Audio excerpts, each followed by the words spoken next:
আসসালামু আলাইকুম, welcome back to my channel. আজকে আমি তৈরি করে দেখাবো পানির ভাপে তাল এবং নারকেল দিয়ে তালের পিঠা। এটাকে আপনারা কেকও বলতে পারেন। খেতে কিন্তু অত্যন্ত দারুণ এবং সফট।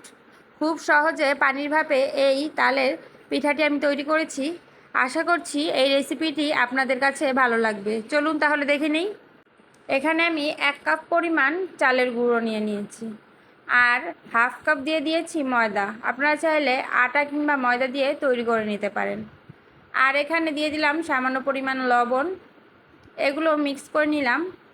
এখানে হাফ কাপের মতো নারকেল কুড়োনো দিয়ে দিলাম, আর 1 কাপ পরিমাণ আমি এখানে তালের পিউরি দিয়ে দিলাম। এগুলো আমি মিশিয়ে নেব। এখানে আমি আরও অ্যাড করে দিয়েছি হাফ কাপের মতো কুসুম গরম পানি। এগুলো মিক্স করে নেব। তার সাথে আরও অ্যাড করে দেব 1 কাপ পরিমাণ তালের পিউরি। আরও এখানে দিয়ে দিব হাফ কাপের মতো চিনি। আপনারা চাইলে গুঁড়ো অ্যাড করতে পারেন। তো তালের পিউরি দিয়ে দিলাম। যখন চিনিটা গলে যাবে, ব্যাটারটা কিন্তু একটু পাতলা হয়ে আসবে। তো এগুলো ভালো করে আমি মিশিয়ে নিচ্ছি চামচের সাহায্যে। আপনারা চাইলে হ্যান্ড উইক্সও ব্যবহার করতে পারেন। তো এইভাবেই আমি ব্যাটার তৈরি করে নিয়েছি। এই ব্যাটারগুলোকে আমি আধা ঘন্টার জন্য ঢেকে রেস্টে রেখে দেব। আধা ঘন্টা পর চলে আসলাম। এখানে হাফ চামচ দিয়ে দিলাম বেকিং পাউডার, আর হাফ চামচ দিয়ে দিলাম বেকিং সোডা। আপনারা চাইলে যে কোনো একটা দিতে পারেন। আর 1 চামচ দিয়ে দিলাম ঘি। আপনারা চাইলে রান্নার তেল ব্যবহার করতে পারেন, কিন্তু ঘিটা দিলে তালের পিঠাটা খেতে অত্যন্ত দারুণ হয়। তো এগুলো ভালো করে আমি মিশিয়ে নিচ্ছি। তো এই তো ব্যাটার তৈরি হয়ে গেছে। ব্যাটারটা একটু পাতলাই হবে। তো একটি মোল্ড নিয়ে নিলাম। আপনারা চাইলে বাটি কিংবা যে কোনো কিছু নিয়ে নিতে পারেন। আমি মোল্ডে অয়েল ব্রাশ করে নিয়েছি।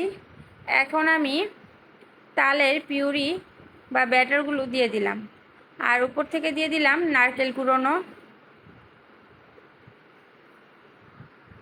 কিছু আস্ত নারকেল এবং কিছু নারকেল কুড়োনো আমি এর মধ্যে অ্যাড করে দিলাম। আর উপর থেকে দিয়ে দিব কিছু কিশমিশ। আপনারা চাইলে দিতে পারেন কিংবা স্কিপ করতে পারেন, কিন্তু দিলে খেতে কিন্তু অত্যন্ত দারুণ হয় এবং দেখতেও অনেক সুন্দর হয়। তো এইভাবে তৈরি হয়ে গেল। এখন আমি একটি পাত্রে পানি ফুটতে দিয়ে দিয়েছি। এখন এর মধ্যে মোলটা দিয়ে দিলাম, আর এখন আমি ঢাকনা দিয়ে ঢেকে দেব। প্রায় 1 ঘন্টা পর আমি চলে এসেছি। যেহেতু কেকের মোল্ড এবং ব্যাটারগুলো বেশি ছিল, তাই হতে একটু টাইম লেগেছে।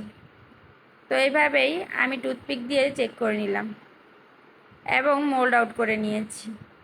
অবশ্যই দেখতে পাচ্ছেন তালের পিঠাটা কতটা সফট এবং দারুণ হয়েছে।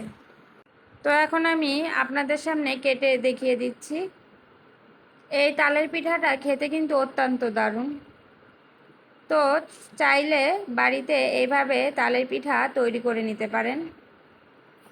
আশা করছি এই রেসিপিটি ভালো লেগেছে। ভালো লাগলে অবশ্যই আমার চ্যানেলটিকে সাবস্ক্রাইব করে পাশে থাকা বেল আইকনটি প্রেস করে দিবেন। পরবর্তী ভিডিও দেখার আমন্ত্রণ রইল।